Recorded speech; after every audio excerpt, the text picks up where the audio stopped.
Então, com a palavra, a nossa amiga fraterna da Casa de Leon Denis, Berenice Lima. Seja bem-vinda. Boa noite. Na verdade, a casa é Centro Espírita Altivo Panfiro. Mas na verdade é uma casa coligada do Leon Denis. É que nós temos um trabalho na zona rural de Iguapemirim, e aí o Dr. Herman, que sempre nos orientou lá, ele falou que precisávamos fundar uma casa espírita, há 3 anos atrás.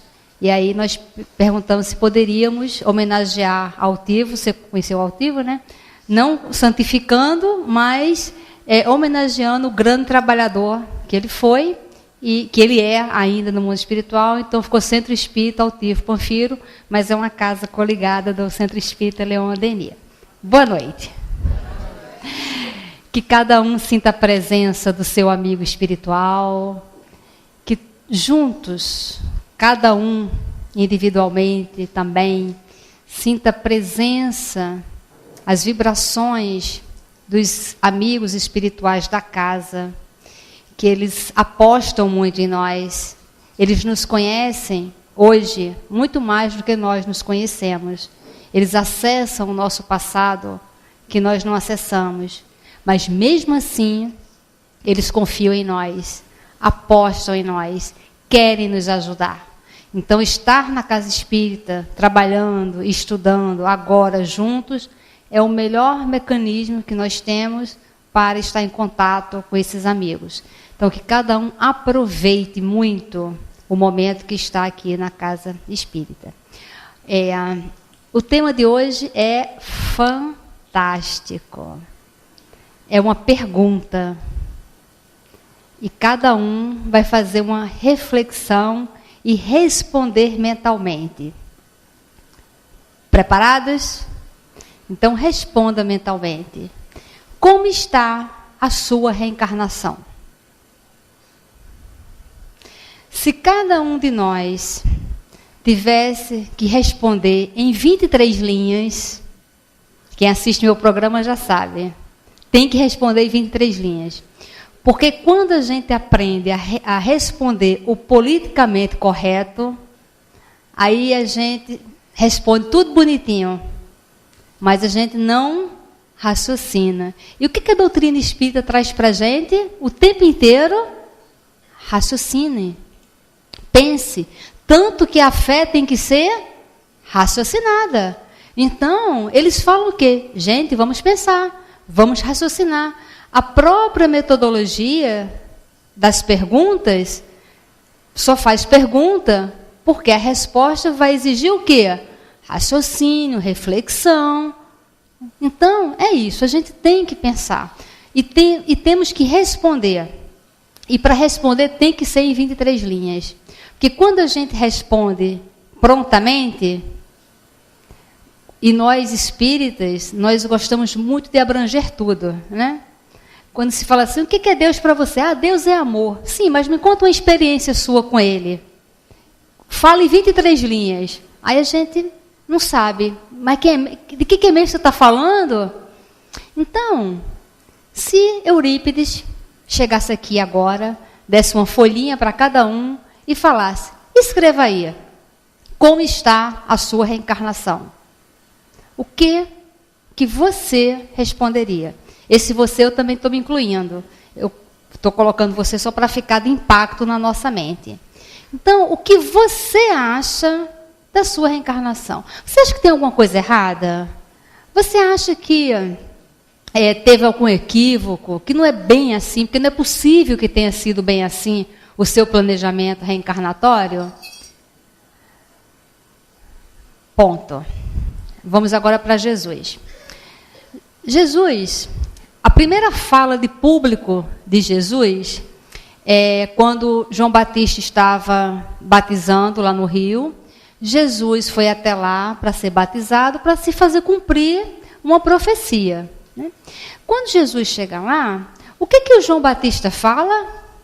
Eis o Messias. É necessário que eu diminua e que ele cresça. João Batista tinha seus seguidores, Porque João Batista era um homem da verdade, era um homem que buscava Deus, que exemplificava a dignidade. Então, naquele momento de público, o que ele falou para os seguidores dele? Eis o Messias. Sigam o Messias. É necessário que eu diminua. E aí tem toda aquela situação do batismo. Quando Jesus vai embora, os seguidores, 2 seguidores do João Batista, o João e o André, vão seguindo Jesus. Jesus percebe que tem 2 pessoas seguindo ele. Jesus para, olha para trás e faz uma pergunta fundamental. O que Jesus pergunta? Que buscai? Então, se Jesus agora perguntasse para cada um de nós, que buscai? O que vem na sua mente? O que está passando na sua mente? Que resposta você daria? Dê uma resposta. Que resposta você daria? Que buscai? Naquele momento, João e André não sabiam quem era Jesus. Não sabiam sobre a doutrina espírita. Hoje nós sabemos sobre Jesus. Hoje nós sabemos sobre a doutrina espírita. Então, o que você responderia se ele falasse que buscai? O que João e André falaram? Eles responderam com uma outra pergunta. Eles perguntaram o quê? Onde moras? Essa pergunta, pela nossa análise, ela tem a ver com as questões materiais ou com as questões espirituais? Porque quando eu falo assim, onde é que você mora? Dependendo do bairro, do prédio, do condomínio, eu já vou fazendo mais ou menos um perfil de quem é a pessoa. Porque a gente é assim, né? Você mora onde mesmo, hein? Na minha terra é, de que família você é? Aí você fala seu sobrenome, a pessoa já tem tua árvore genealógica toda pronta, né? Mas aqui a gente pergunta, onde é que você trabalha? Onde é que você mora? Então eles fizeram essa pergunta, muito presos ainda às questões materiais. Mas o que Jesus responde para eles? Vinde e vede. E aí começa todo o processo de Jesus.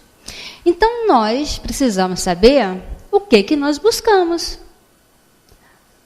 Por que você vem na casa espírita? Responde em 23 linhas. Isso é dever de casa. Por que você vem para cá? O que significa a doutrina espírita na sua vida? Teve algum impacto da doutrina espírita na sua vida? Alguma coisa significativa? Você conseguiria falar, olha, eu ia nesse caminho e esta questão da doutrina espírita fez eu pensar e tomar um outro rumo. Teve algum impacto? Eu cheguei na doutrina espírita em 2002. E foi muito interessante que eu não gostava de religião nenhuma. Olha, eu sou a 10ª filha, eu tenho 15 tios e a minha mãe foi a que teve menos filhos. Então já imaginou quantos primos eu tenho, né? Como é que é a minha família? Tem de tudo na minha família. Religioso para tudo. Então eu falava, gente, esse negócio não dá certo de religião. Não gosto de religião. Cheguei aqui no Rio, muito jovenzinha, e fui trabalhar numa multinacional. Ninguém falava de religião. Acabou que não era um assunto para mim a religião. Em 2002, eu ia jantar com uma amiga, ela falou assim, Berea, vamos dar uma passada lá no centro, que eu vou assistir uma palestra. Eu falei, centro? Você frequenta isso? Aí ela falou, não, mas é uma palestra, não é o que você está pensando e tal. Aí nós fomos no centro espírita. E a palestrante começou a falar, por que a questão número tal? Aí falava a pergunta. E aí os espíritos responderam, e eu falei, gente, que livro é esse? Acabou, em 2002, acabou a palestra, eu fui na livraria, pense no livro, eu comprei. Em 2002 eu me aposentei, eu estava aposentada, eu li o ano inteiro, eu fiz todos os cursos da casa. Eu chegava de manhã na casa, aí fiz Gênesis, livro dos médiuns, livro dos espíritos, estudei tudo naquele mesmo ano. Só que nesse dia que eu estava na palestra, eu encontrei uma pessoa que trabalhou comigo. Eu trabalhei 25 anos nessa empresa multinacional. E encontrei um rapaz, né, já era um senhor. Aí eu falei, puxa vida, que coisa. E depois da palestra, eu achei fascinante a doutrina espírita. E falei para ele, puxa, é a sua primeira vez aqui também? Aí ele falou assim, não, eu nasci em berço espírita. Eu falei, você sempre foi espírita? Fui. Tá bom. Quando eu fui, ao longo do ano, estudando a doutrina espírita, eu liguei para ele. Falei, olha só, você vai para o umbral, hein? Aí ele, por quê? Eu falei, claro, nós trabalhamos 25 anos juntos. Você nunca falou da doutrina espírita. Gente, eu nunca tinha escutado o nome Allan Kardec na minha vida. A doutrina espírita, Allan Kardec, nunca eu ouvi falar. Aí eu falei para ele, você vai para o umbral, para os abissais do umbral, entendeu? Porque como é que você trabalha com um grupo grande, éramos umas 200 pessoas, e você nunca emitiu a opinião à luz da doutrina espírita nas nossas conversas? O que há? Aí meu marido fala que eu sou o seguinte, eu conheço uma pessoa, são 3 minutos para dizer que sou espírita e 5 para pedir alguma coisa para o abrigo. Porque nós temos que falar sobre a doutrina espírita. E antes disso, nós temos que refletir sobre a doutrina espírita. Então, qual a questão do Livro dos Espíritos que marcou você nesta reencarnação? Tem alguma? Qual que foi impactante para você? Qual foi o tema impactante? Para mim, teve 2 que eu vou falar já. Mas, voltando à reencarnação, vamos agora fazer uma outra pergunta. Você é reencarnacionista? Tem certeza? Você tem certeza absoluta que você é reencarnacionista? Mas como é que você é reencarnacionista? Daqui para trás ou daqui para frente? Porque muitas vezes nós somos reencarnacionistas desta vida para trás. Eu estou com um problema com a minha filha. Eu sou reencarnacionista, eu devo ter matado ela no passado, ela deve ter me roubado no passado, deve ter acontecido uma encrenca no passado e agora eu estou aqui com ela. Ponto. Muitas vezes nós somos reencarnacionistas só daqui para trás. Mas o que é ser reencarnacionista? É olhar para frente. O que cada um de nós efetivamente poderíamos falar que estamos fazendo agora para colhermos na próxima reencarnação? O que de fato você está fazendo, já que é reencarnacionista, o que você está fazendo para que na próxima reencarnação você fala, bom, agora eu sei porque que eu estou aqui. O que é? Então, a doutrina espírita, quando ela vem falar da reencarnação, quando Jesus diz, conhecereis a verdade e a verdade vos libertará, nós precisamos saber do que nós estamos nos libertando. E que verdade é essa? É essa verdade da continuidade. Então, se a gente fala como é que está a sua vida agora, você tem absoluta certeza que você sabe sobre ela, sobre as coisas que estão acontecendo? Porque muitas vezes a gente fala assim, o acaso não existe. Realmente, o acaso não existe porque tudo que acontece é consequência de um ato. Não é porque as coisas estavam escritas para acontecer daquela forma. Porque a gente escuta assim, porque tinha que acontecer. Será que tinha mesmo que acontecer? Porque no livro dos Espíritos, do Evangelho, fala das causas atuais das aflições. Pense aí na sua aflição. Em 2, só em 2. Pense assim, 2 aflições que você fala, essa ou danada. Essa aí é aquela mesmo assim que incomoda. Pensando nela, será que essa aflição estava no seu planejamento reencarnatório? Tem dúvidas? Vamos no Evangelho. Lá tem as causas das aflições, que pode ser da vida passada ou dessa. Ah, mas como é que eu vou saber? Vamos voltar o filme? A minha aflição está aqui agora. 5 anos atrás, como é que era? 10 anos atrás. Aonde que ela começou? Como ela começou? Foi por conta de uma decisão minha? E quando eu tomei aquela decisão, eu tive influências. Alguém falando, não toma essa decisão, não vai por esse caminho, não casa ali com aquela figura. E a gente falou, não, eu faço, porque eu determino, sou eu que sou dono da minha vida. E será que isso estava no planejamento? Então, essas reflexões que estão no Evangelho e que a doutrina espírita traz para a gente, é para que a gente se empodere, para que a gente assuma o controle da nossa mente. Quer dizer, da nossa mente não, nós espírito, né? Porque falando isso, parece até que a mente é alguma coisa à parte. Não, nós espíritos, o ser pensante, nós precisamos em tomar conta da nossa vida. Não deixar mais que as coisas se levem, que as coisas aconteçam. Tem um livro que eu acho imperdível. Eu acho que todo mundo tem que ler esse livro. Se chama Juventude Interrompida. Esse livro é da Federação Espírita do Espírito Santo. Lá a presidente é a Dalva, é uma médium muito segura, é uma pessoa muito bacana, é presidente lá da federação. Todos os anos, os jovens se reúnem ao longo do ano para montar o encontro de carnaval.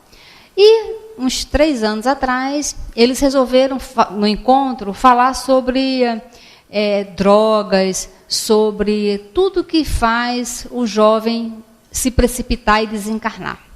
E quando eles começaram a fazer essas reuniões semanais, muitos espíritos de jovens começaram a se aproximar. E os médiuns viram, então resolveram fazer uma reunião mediúnica para atender aquele grupo e perguntar: o que vocês querem? Por que vocês estão em massa chegando aqui junto desses jovens? E os espíritos falaram assim: nós queremos participar, nós queremos contar a nossa vida e queremos participar do encontro. Então, o livro se chama Juventude Interrompida. São 24 casos. Como é que funcionou? O jovem desencarnado, ele narra qual foi a missão, o planejamento reencarnatório dele e como ele desencarnou e como ele chegou no mundo espiritual. Dos 24 casos, antes eu vou fazer uma pergunta. Desencarnamos fora da hora? Ou só se desencarna na hora certa, na hora que está escrito? Tem certeza? Não estou falando de suicídio não, né? Sem ser suicídio. Sem a pessoa falar assim, eu quero morrer, eu quero me matar. Não é isso. Então vamos lá para o livro do Chico Xavier. Livro Sexo e Destino. Quem já leu esse livro? Levanta a mão. Olha só, quem não leu, leiam antes de desencarnar, hein? Para já desencarnar sabendo como é que funcionam as coisas. Nesse livro, tem um momento, o Félix é o mentor de um grupo de espíritos que reencarnam, né? Em 2 famílias separadas. E o Félix é o mentorzão, né, desse grupo familiar. Que eles fizeram isso no planejamento reencarnatório para que essas 2 famílias se encontrassem para fazer os reajustes. Tinha uma menina chamada Marita. A Marita tem lá, gente, é super complexo esse livro. Muitos detalhes. Então, tem que ler estudando, não se prendendo apenas ao romance. Quem traiu, quem casou, quem matou, mas sim analisando as consequências de todas as decisões. Isto é que é assim, o objetivo do estudo das obras de Chico Xavier, essa série Nosso Lar. É nós analisarmos as consequências de cada decisão, apreendermos e nunca mais decidir como aquele povo decidiu, porque a gente vai saber qual vai ser o fim daquilo. Então a Marita, ela tem uma hora que ela briga na família e ela sai perambulando pela rua.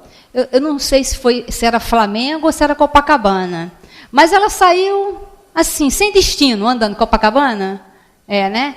E aí ela sai e ela é atropelada. Por quê? Saiu desorientada. Quem anda desorientado, né? E ela foi atropelada. E foi tão forte o atropelamento que ela desencarna. E os mentores falam, sabe o quê? As minhas palavras, não era para ela desencarnar agora. E se ela sair agora desse cenário, a família, todo mundo, vai perder a oportunidade de crescimento. E aí eles pensam, vamos fazer o seguinte, rapidinho, vamos fazer com que ela volte rapidamente como filha da irmã, para que aproveite o planejamento reencarnatório e todo mundo está ali junto. As consequências dela ter saído com a cabeça atrapalhada, saído de forma desordenada e ter sido atropelada, isso depois ela vai se reparar com a lei. Porque ninguém pode sair andando na rua sem olhar para os lados. Eu estou nervosa e vai saindo de qualquer jeito? Não pode. Não pode. Por quê? Você é responsável pelo seu corpo. Então, naquela hora, ela não falou, vou me jogar na frente do carro. Ela saiu com a cabeça cheia de pensamentos e os espíritos falaram, não era para ela desencarnar. Kardec faz uma pergunta, as pessoas desencarnam fora da hora? Não. Se tiverem no seu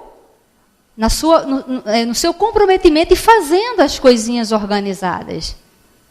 Agora, é o combinado. Não faz o combinado.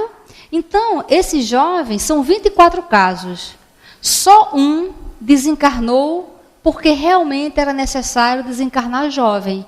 Todos os outros desencarnaram porque foram inconsequentes.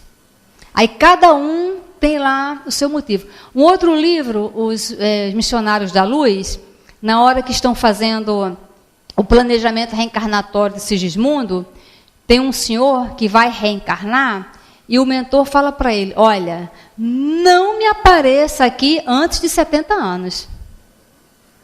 Mostrando o quê? Que às vezes a gente desencarna fora da hora, por quê? Gasta fluido, onde não tem que gastar, não toma conta dos pensamentos, não toma conta do corpo, porque senão o mentor não falaria isso, olha, não me apareça aqui, ó. Entendeu bem? E ele, né, já vai apreensivo. O outro caso do Humberto de Campos, que ele conta, do Belarmino Bicas. Belarmino Bicas, ele era contador. Aí ele desencarna e ele faz uma contabilidade da vida dele, da reencarnação dele. E aí ele foi fazer uma contabilidade do tempo.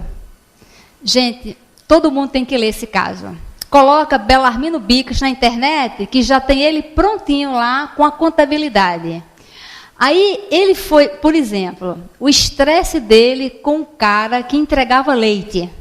Ele passou a reencarnação dele, que somando o estresse do cara que entregava o leite, se eu não me engano, eu acho que foram 8 anos de vida, juntando tudo que ele reclamou, tudo que ele se estressou, juntando todos os minutos e tudo, se eu não me engano, deu 8 anos de vida.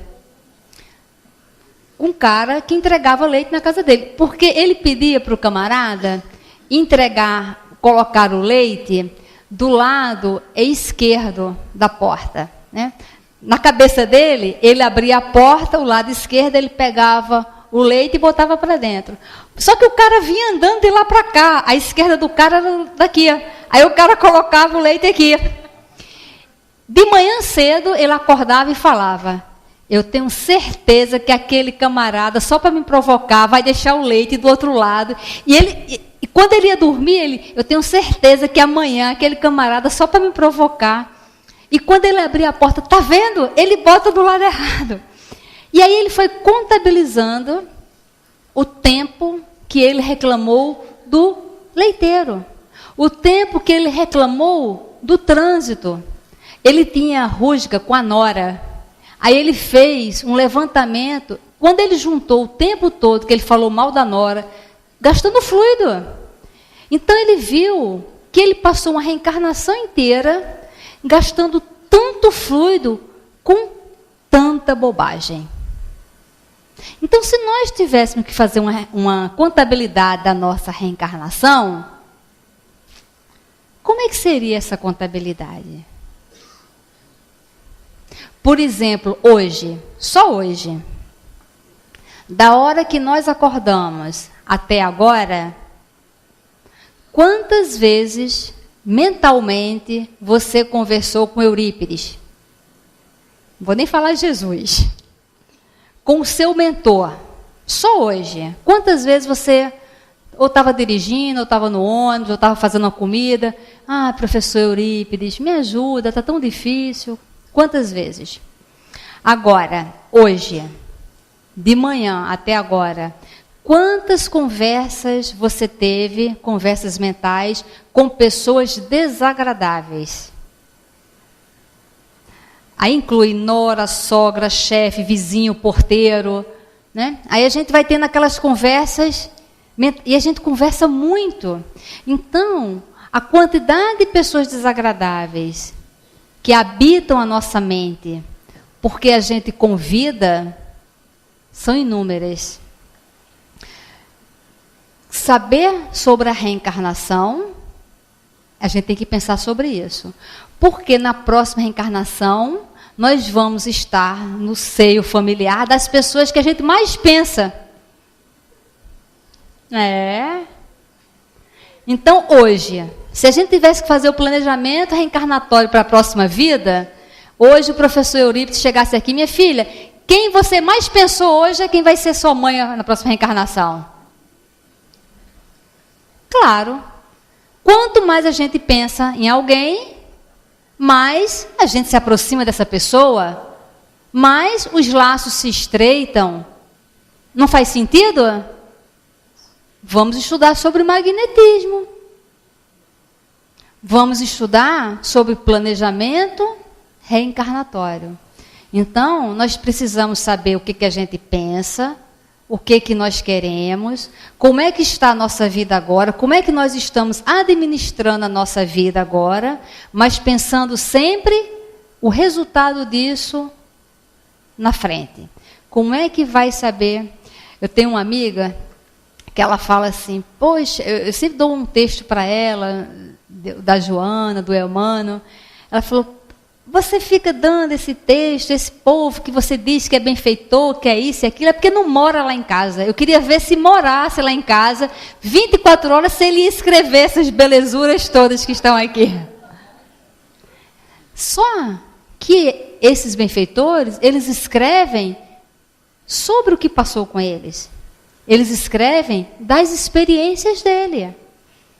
Eu ficava muito encafifada. Por que a Joana de Ângeles, né, que a gente sabe que as últimas reencarnações sempre foi ligada, né, à religião, sempre foi uma religiosa, por que ela escreve tanto sobre família? É filho, divórcio, casamento, sogra, sogro.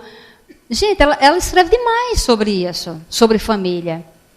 Aí eu soube o quê? Ela foi a Joana de Cusa na época de Jesus. Humberto de Campos, ele até escreve no livro Boa Nova um capítulo sobre ela. Tem um outro livro que se chama, eu nunca sei se é Jesus e Joana ou Joana e Jesus, mas é um que é azulzinho e tem a imagem de Jesus e a imagem dela. São várias coisas que o Divaldo fala sobre ela, e que alguém lá da Mansão do Caminho compilou e fez esse livro. Então tem várias assim, curiosidades, várias coisas que aconteceram em várias reencarnações dela. Muito legal, eu li. E tem um DVD chamado As Vidas de Joana, que esse o Divaldo fala muito sobre as vidas dela. É muito legal.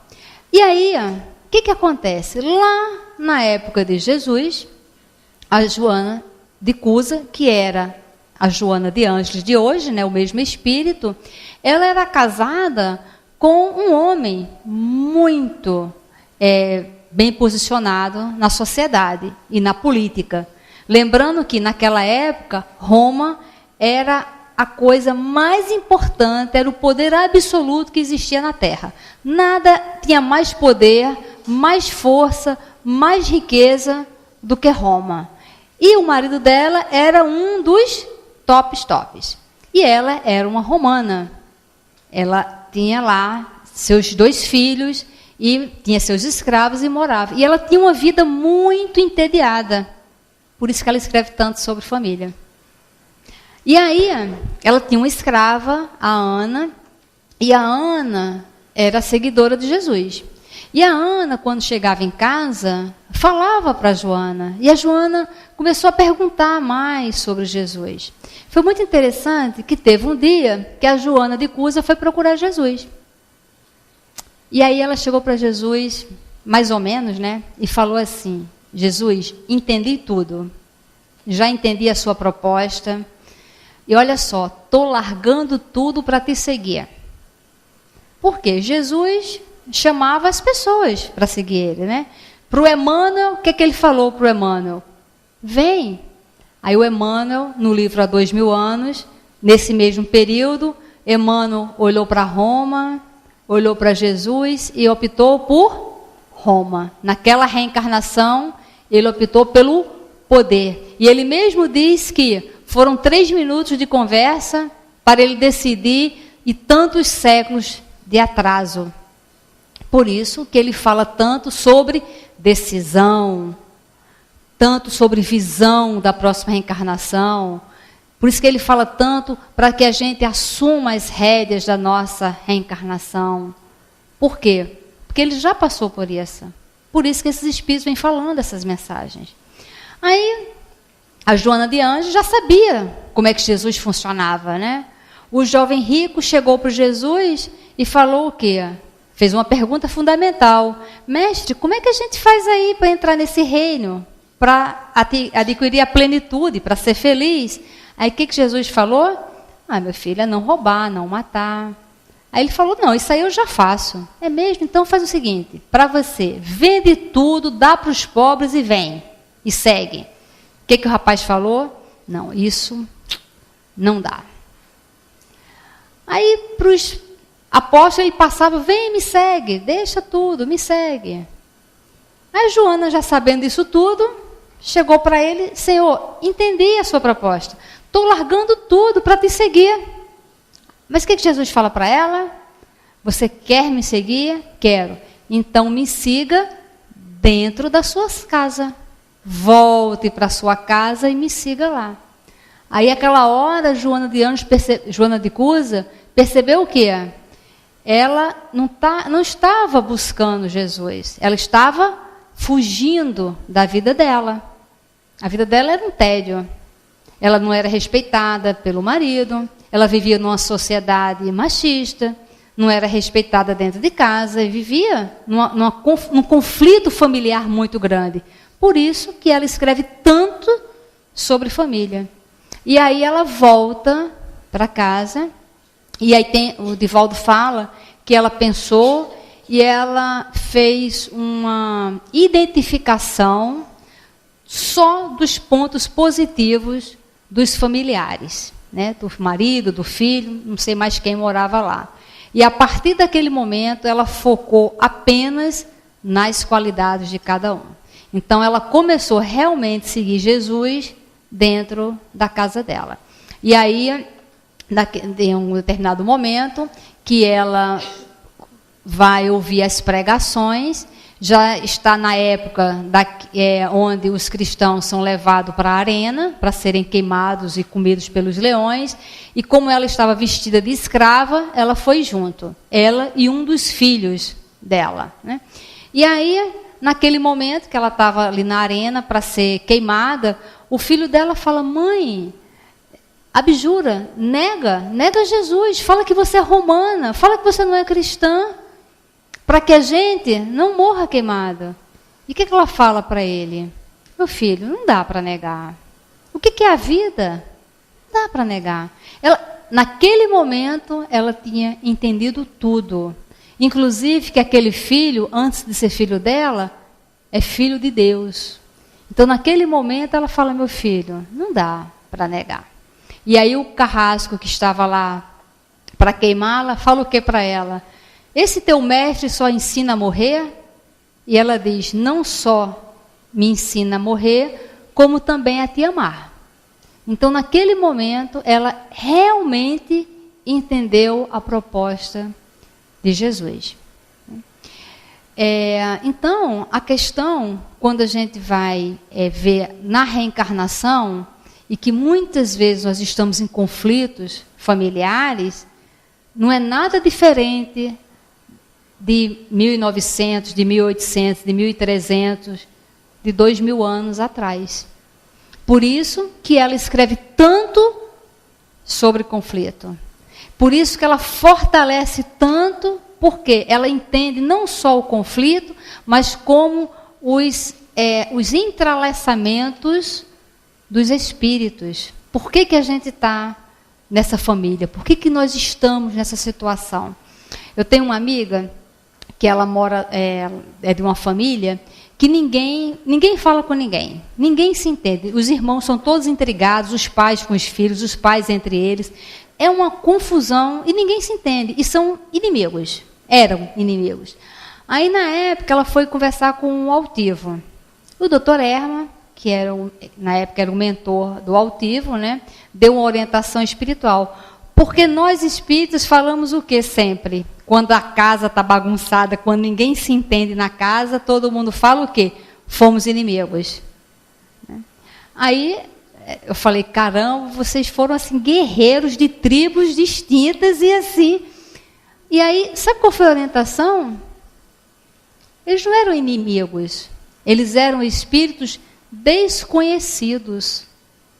Porque todos perderam o direito de ter uma família harmônica. Todos. Por diversas razões. Lembra da Ivone Pereira?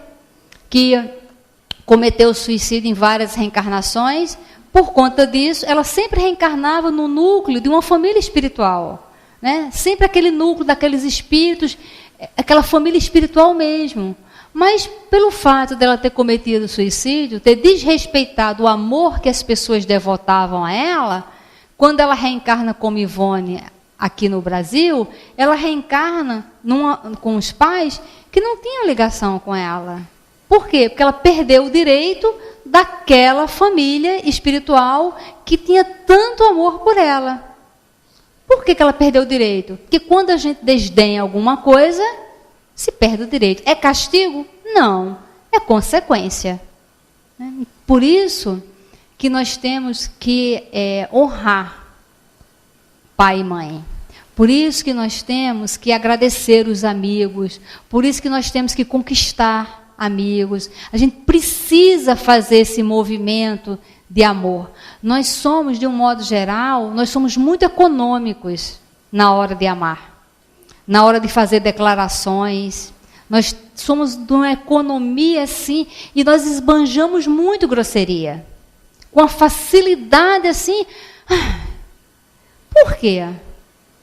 Pense, você é mais grosseiro ou você é mais harmonioso?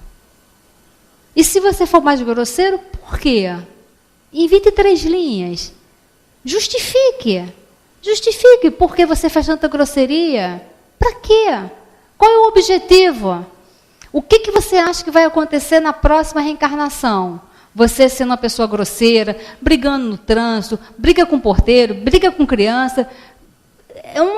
Parece que é uma pólvora, que está sempre, a qualquer momento, que vai explodir. Para que isso? Gastando fluido. Lê lá o Belarmino Bicas. Vai chegar lá sem fluido, por conta de bobagem. Então, essas reflexões é para a gente assumir a nossa reencarnação, para a gente ir dando um norte nela. Então, a Joana de Ângeles, hoje a benfeitora, ela escreve tanto sobre família, porque ela passou por aquela situação onde ela quis fugir, porque muitas vezes a gente foge para a casa espírita, foge para a religião, foge para o trabalho, foge para uma porção de lugares. com medo de viver uma situação familiar. Aí essa minha amiga, o Dr. Herman, falou o seguinte: eram espíritos desconhecidos, porque eles perderam. E eles estavam todos ali, mas deveriam agradecer muito aqueles pais que também estavam na mesma situação de ter perdido a oportunidade, né, ter perdido a oportunidade mesmo de ter os filhos em harmonia, porque desdenharam muito, não cuidaram dos seus filhos do passado. Então todo mundo perdeu o direito. E aí, na época, o Altivo até falou assim: pense um ônibus, a pessoa está no deserto, aí de repente vê um ônibus. Ela não quer nem saber para onde o ônibus vai, ela quer entrar, ela quer sair dali. Aí o ônibus foi e parou nessa família, desembarcou todo mundo. Aí ele falou: agora em diante, vocês estão criando laços. Então, são pessoas desconhecidas, por isso que essa arenga toda. Então, nem sempre... Quem tem desavença, nem sempre é porque matou alguém no passado. Às vezes é um espírito desconhecido que precisa criar laços de afeto. E olha, laços de afeto é a coisa mais fácil de se criar. Nada é mais fácil do que criar um laço de afeto. E nós fazemos sempre o mais difícil, que é criar os espinhos, que é criar os nós. Sempre. Nós fazemos o mais difícil, nos desgastamos pra caramba, quando o mais fácil a gente não faz. No livro Voltei, do Frederico Figner, é muito interessante que na época ele era diretor da FEB. E ele era um camarada, divulgador da doutrina espírita e um profundo conhecedor da doutrina espírita. Na hora que ele está desencarnando, que é aquele tal filme que aparece na mente, né? As cenas vão aparecer. Ele tem a primeira conclusão impactante, que dá um impacto na vida de imortal dele.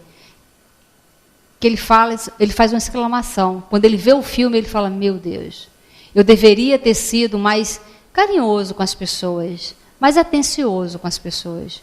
Esse foi o primeiro impacto que ele teve na hora de desencarnar.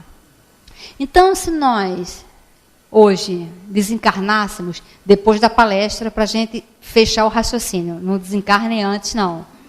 Mas se hoje houvesse aqui uma morte coletiva, todos nós vamos desencarnar hoje, Eurípides vai falar, tá rindo? Vai. Eurípides chegando, olha, 11 horas da noite, todo mundo vai passar para o outro lado. Se você soubesse disso, o que você faria até 11 horas? O que você buscaria até as 11 horas? O que você acha que iria acontecer? Então, nós precisamos pensar na morte, porque ela faz parte da nossa reencarnação. Quando nós nascemos, nós só sabemos sobre duas coisas. Que nós vamos ter pais, um pai e uma mãe. Ah, mas nasceu bebê de proveta. Mas olha só, teve algum pai resolveu alguma coisa ali. Então, por isso que quando Jesus fala de amor, Jesus só fala de amor. Ele só fala isso, amai uns aos outros. Né? Porque a proposta triangular dele é amar a Deus sobre todas as coisas e ao próximo como a si mesmo. Tudo o resto que Jesus fala é sobre isso. Aí ele usa parábola, passagem, pode usar o que for, mas é só sobre essa proposta triangular que ele vai falando. E é muito interessante que ele só fala o seguinte, ele fala para a multidão, ame os inimigos, para a multidão, ame uns aos outros. E depois ele fala o quê? Gente, olha só, honrem pai e mãe. Porque todo mundo tem um pai e uma mãe. Ele não fala pais, mães, amem desesperadamente seus filhos. Não. Ele fala o quê? Filhos, porque todo mundo tem, né? Honre seu pai e sua mãe. Por que ele fala isso? Porque nós precisamos muito agradecer a esses pais, mesmo aqueles complicados. No meu trabalho, eu só lido com pais e mães muito complicados, né? Eu trabalho num abrigo. Então, sai daquele padrão de amor de mãe, né? De amor de pai. A gente sai daquele padrão. Então, a gente convive com outro tipo de realidade familiar, de amor materno. Mas muito importante. Nós precisamos, mesmo assim, agradecer a oportunidade da gente ter reencarnado. Então, com relação aos nossos pais, qual é o nível de agradecimento que você tem por conta disso? Porque reencarnar não é fácil. Não é uma tarefa fácil. E se nasceu em família complicada, olha só, pensa sobre isso. Pensa antes de julgar a família complicada. Porque essa família complicada é o que tinha para hoje. É o que tinha para no dia que você nasceu. Era aquilo que tinha disponível por conta dos nossos atos do passado. Então, o que cada um de nós, em relação aos familiares, como é que cada um de nós gostaria de ter o seu pai e sua mãe na próxima reencarnação? Como é que você gostaria de vivenciar uma família? Você, um bebê, chegando com um pai e uma mãe. Como é que você gostaria que eles fossem? E o que você está fazendo para que esse sonho se torne uma realidade? Porque tudo pode. A gente pode qualquer coisa, mas a gente precisa construir esse sonho. Então, o que você realmente está fazendo por conta disso? Então, a doutrina espírita, ela vem mostrar para a gente. Uma coisa que eu sempre escutava, e eu acho que isso é sabotar a felicidade. Muitas vezes a gente fala assim, mas é muito difícil. Aí mudar é muito difícil. Alguém já escutou isso, né? E eu falava, puxa vida. Aí, quando eu fui ler o Livro dos Espíritos, olha só, 2 perguntas, assim, realmente me impactaram. Eu empaquei nessas perguntas. Foi, assim, a grande mudança. A 909 e a 919. Quando Kardec pergunta, o que é preciso para melhorar agora? Olha só, ele fala agora, ele não fala daqui a 10 reencarnações, daqui a 15. Ele fala agora, nesta reencarnação. O que é preciso? Aí, engraçado que os espíritos falaram o quê? Olha, como diz o antigo sábio, conhece a ti mesmo. Eu fiquei pensando, aí o que você chega à conclusão? Que com Deus tudo é muito simples, não tem mistério. E tudo é independente. O nosso desenvolvimento, a nossa melhora, independe de qualquer pessoa. Os espíritos não falaram, olha, tem que estudar, tem que rezar, tem que trabalhar, tem que fazer isso, tem que dar cesta básica. Não. Ele só falou o quê? Conhece a ti mesmo. Então, vamos lá. Respondendo em 23 linhas. O que você sabe sobre você? De fato. Porque a gente fala que conhece todo mundo, né? Nós somos tão iludidos que às vezes a gente fala assim, fulano, eu conheço com a palma da minha mão. Desenha aí a palma da tua mão que eu quero ver. Eu duvido você saber como é que é a palma da tua mão. Porque a gente vai falando as coisas, assim, distraidamente. Então, eu fiquei tão impactada com essa pergunta, que eu falei, caramba. Aí, uma vez eu escutei o Divaldo falar, que a benfeitora Joana de Anjos falou, que ninguém precisa frequentar a casa espírita. Ninguém precisa estudar. Ninguém precisa rezar. Ninguém precisa fazer caridade. Ninguém precisa fazer nada, gente. Basta amar. Mas amar é difícil. Então, tem que frequentar a casa espírita, tem que estudar, tem que fazer caridade, tem que rezar, tem que fazer culto no lar. Porque são instrumentos que vão nos ajudar a nos conhecer. Porque quando a gente vem trabalhar numa obra social, quando a gente vem estudar, quando a gente vem assistir uma palestra, nós temos que fazer um programa de O que essa palestra tem a ver comigo? Mas geralmente a gente fala o quê? Nossa, essa palestra tinha que ser para minha irmã. Caramba, se a minha irmã estivesse aqui, não é isso? Isso é sabotagem. E isso é sabotagem conosco. E a gente tem que ter lucidez. Não, é para mim. Eu é que tenho que ouvir isso aqui. O negócio está ruim para o meu lado. É comigo que eu tenho que resolver. E a outra pergunta, essa foi dureza. Porque o Kardec pergunta assim, ó. A pessoa pode sempre, com os seus próprios esforços, vencer suas más tendências nesta vida? Gente, sempre. Uma vez por mês é sempre? Uma vez por semana é sempre? Uma vez por dia é sempre? Sempre? É sempre, é toda hora. Aí o Kardec, não é que ele faz essa pergunta? Olha, eu fiquei deprimida. Sabe o que os Espíritos falaram? Que sim, e com esforço muito insignificante. Eles não se contentaram com a palavra insignificante, que significa insignificância, e botaram muito na frente. Sim, e com esforço muito insignificante. O que falta é a vontade. Aí a gente tem que estudar Leon Denis, para estudar as potências da alma, para saber aonde está, como é que está em funcionamento a minha potência da alma chamada vontade. Então, responde em 23 linhas. Você tem vontade de quê? O que você quer? Se Eurípides chegasse aqui agora e vou realizar o desejo de todo mundo, o que você quer? Provavelmente a gente ia falar, sabe o quê?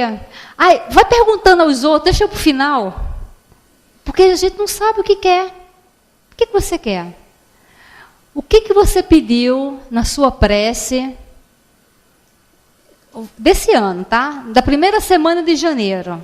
A primeira segunda-feira de janeiro, a primeira palestra desse ano. O que você pediu na sua prece? Às vezes a gente nem sabe. Porque a gente pede o prato do dia. A gente nem sabe o que é. Vai pedindo assim. Então, se Eurípides chegasse, olha, eu vou realizar o que você pediu em janeiro. De repente, o que eu pedi mesmo, hein?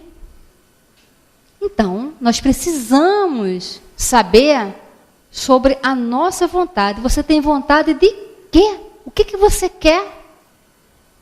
Outro dia eu estava falando isso, até lá no Leon Denis, aí uma senhora falou assim, eu quero saúde. Eu falei, é mesmo? Então, daqui a 3 dias vai estar lá. Dona fulana vai desencarnar cheia de saúde. É isso que a senhora quer? É saúde mesmo que a senhora quer?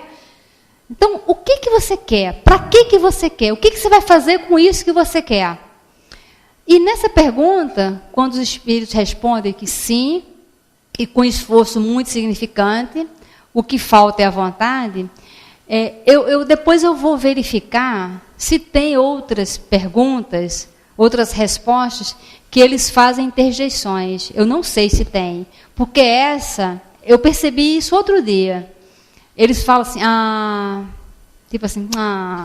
poxa vida, tão poucos têm essa vontade, tão poucos se esforçam. Mas eles fazem uma interjeiçãozinha, tipo assim, tão poucos. Eu vou até ver quantas respostas eles... Tipo assim, puxa vida, é uma coisa tão fácil, mas tão poucos tentam. Então, nós não podemos sabotar, porque a gente vai viciando a nossa mente, quando a gente fala o quê? É difícil mudar. Porque alguém está mentindo, ou nós ou os espíritos. Como eles falam de coisas que eles já passaram, porque eles já passaram por isso, já tiveram a vontade e já se mandaram, né? Então, eles sabem que o esforço realmente é pequeno, porque está lá escrito. Se está lá escrito, nós nunca mais podemos falar que é difícil. Quem aqui toca piano? Quem aqui acha que é difícil tocar piano, levante a mão. Quem não está levantando é porque acha fácil, né? Tá. Então, olha só, vamos fazer o seguinte, vamos ser sinceros. Quem acha que é difícil tocar piano, levanta a mão. Tá. Peraí, calma.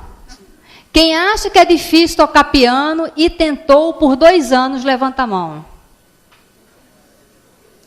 1, 2, 3, 4, 5, 6. Olha só nós 6 podemos falar que é difícil tocar piano. Nunca mais ninguém se atreva aqui a dizer que é tocar piano. Mais 2, então. Então, 8 pessoas. Certo, gente? Então, olha só, vocês não têm autoridade para falar que tocar piano é difícil. Combinado? É isso. É assim que é a vida. Tentou? Eu tentei. Olha só, eu tenho mãos de pianista. Eu digito com os 10 dedos, digito numa velocidade enorme. Adoro música, adoro dançar. Meu sonho era tocar piano. Me matriculei, achei que a professora era fraca. Troquei de escola. Comprei um piano, achei que era uma porcaria o piano, achei que fui enganada. Aluguei um piano top. Depois de 2 anos eu vi que não funcionava para mim. Realmente é difícil. Eu posso falar que é difícil. Vocês não podem. Então, que a gente saiba falar quando uma coisa é difícil, porque ela é realmente difícil. Olha, é difícil porque eu tentei assim, tentei acolá, fiz isso, aquilo. Poxa, mas realmente não estou conseguindo. Pronto. Isso é ter consciência de si. Isso é despertar o quê? A potência da alma, da vontade. Hoje em dia eu sei que foi uma bênção para mim não aprender piano. Porque senão eu não ia sair de casa, não ia fazer o que eu faço, porque eu amo piano, eu ia estar lá dedilhando, trocando, tocando, e eu não ia ter a utilidade para a minha reencarnação como eu estou tendo agora. Percebe? Hoje em dia eu consigo realmente entender essa questão. Então, vejam, quando a gente vai estudar o Livro dos Espíritos, nós precisamos saber aonde aquela pergunta se encaixa na nossa vida. O que aquilo ali tem a ver comigo? Porque senão nós vamos entrar ano e sai ano, nós estamos vindo de várias reencarnações, nós estamos vindo de várias religiões dogmáticas, aí a gente vai substituindo, né? A gente substitui a missa pela palestra, substitui a hóstia pela água fluidificada, aí não é mais devoto de Santa Rita, é devoto do Dr. Bezerra. E a gente vai, aí a gente não faz mais novena, não, mas a gente começa a chegar a falar assim, poxa, Eurípides, eu dou 4 cestas básicas se acontecer isso assim comigo. E a gente começa, por quê? São as nossas crenças que nós estamos trazendo. Então, cada um de nós tem que saber qual foi o impacto da doutrina espírita, que vem falar o quê? Você é um espírito imortal? Olha só, vai ter próximo, hein? Vai ter próximo, você vai desencarnar. A gente tem que pensar sobre a morte. Todos nós temos que pensar. Tem um livro chamado Sob a Proteção de Deus. É do Divaldo, por diversos espíritos. E dentro tem um texto chamado Treino para a Morte, que é do Manuel Filomeno de Miranda ou Viana de Carvalho. Eu acho que é Viana de Carvalho. Que ele vem falando da necessidade de pensar sobre a morte. Depois eu volto aqui na casa para falar sobre a morte, porque eu adoro falar sobre a morte, gente. Quem me conhece sabe. Aí teve uma vez que, e sempre quando alguém fala assim, um tema livre, aí eu falo do estudo que eu estou fazendo no momento. Então, eu fiz um seminário sobre reencarnação, como está a sua reencarnação, então hoje eu aproveitei aqui alguma coisa. Aí eu fui convidada para fazer um aniversário de 80 anos de uma casa. E aí a pessoa falou assim, é tema livre. E eu estava fazendo um seminário grande sobre a morte, que eu ia fazer em Minas do dia inteiro. E esse palestra ia ser uns 2 dias antes. Eu falei, poxa, eu estou com a cabeça tão envolvida com isso, vou falar sobre a morte. Aí quando eu cheguei para falar, que eu olhei, a sensação que eu tinha é que todos os fundadores estavam, 80 anos, o centro, que todos os fundadores estavam na plateia. Eu olhei, eu falei, aí, falo ou não falo? Casa espírita, né? Vamos falar sobre a morte. Comecei a falar sobre a morte, aí começou um se mexer, outro se mexer e tal. Aí eu fui mais para o lado da brincadeira, tudo bem. Aí depois um levantou a mão e falou assim, minha filha, eu estou até com vontade de morrer, entendeu? Falei, mas não morre agora não. Vamos fechar o raciocínio primeiro, entendeu? Porque nós precisamos vivenciar a morte para nos fortalecermos para a reencarnação, né? Qual é o oposto de morrer? Não é viver. É nascer. Nasce, morre, nasce, morre, nasce, morre. Ao nascer, vivemos. Ao morrer, vivemos. Porque só há vida e vida em abundância. Então, nisto é que a gente tem que pensar. Eu vou viver sempre. Vou desencarnar, vou nascer, vou desencarnar, vou nascer. E nós, com a doutrina espírita, nós sabemos que nós temos o quê? Uma gerência sobre a nossa reencarnação. Então, o que você está fazendo com esse poder? Você deu para o vizinho? Deu para a sogra? Deu para o seu chefe? O poder da sua reencarnação, o poder dos seus dias, o poder dos seus fluidos, quem é que gerencia isso para você? Porque você sabe que o negócio do dono só engorda com o olho do dono, não é isso? Tem uma empresa e bota alguém para tomar conta, para ver se dá certo. Certo? Por que na empresa dos nossos fluidos, da nossa mente, a gente determina que um monte de gente mande e a gente fica só atendendo às ordens? Então, nós precisamos assumir as rédeas da nossa reencarnação, saber o que nós queremos, o que nós estamos fazendo aqui, quem somos, onde erramos, para identificar, olha, essa aflição que eu estou passando é por conta dessa decisão que eu tomei precipitadamente. O Clarencio, o governador do nosso lar, ele fala, toda precipitação gera desastre. Toda. Então, temos que identificar quais foram as nossas decisões precipitadas, os desastres gerados, analisar e falar, este aqui eu não erro mais. Eu não quero mais isso aqui para mim. A próxima eu quero fazer diferente.